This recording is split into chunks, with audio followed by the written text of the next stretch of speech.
All right, guys, got that bumper set in last night. Took me a little bit of time to get it adjusted on there. You will have to adjust the tabs and grind the tabs off that would hold onto the mud flaps there, the original ones. And of course, you know, I had to do it with a die grinder and a flat disc. You know, of course, you know, because they say to put this on first and then see. I would recommend, like, you know, you're gonna have to trim it off because of course I touched the powder coat with the grinding wheel, and I touched it, you know, in here you can see a little bit. So I would just have that done beforehand. It has you just hold it on by one bolt here in the back. That's what keeps it from tipping down and forward.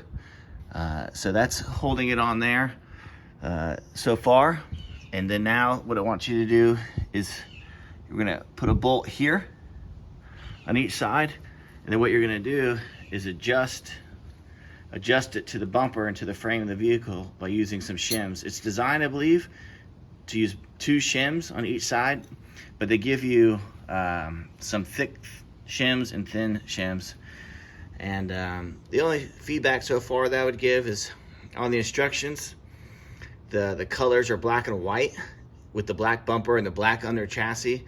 You really don't get a lot of contrast with the photos, and it's not the easiest to follow.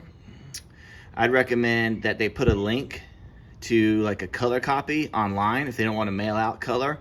Maybe just a QR code that you can scan to a color set of instructions to help orient yourself a little bit better. One mistake I made last night was I had left this upper bumper crossbar on, and that was preventing the bumper from sliding far enough forward.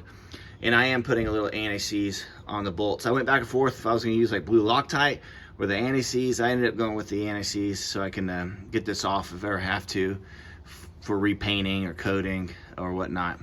So far so good. It's really coming together. It's starting to shape up. Let me get that bolt and shims in and fill you in on the next part.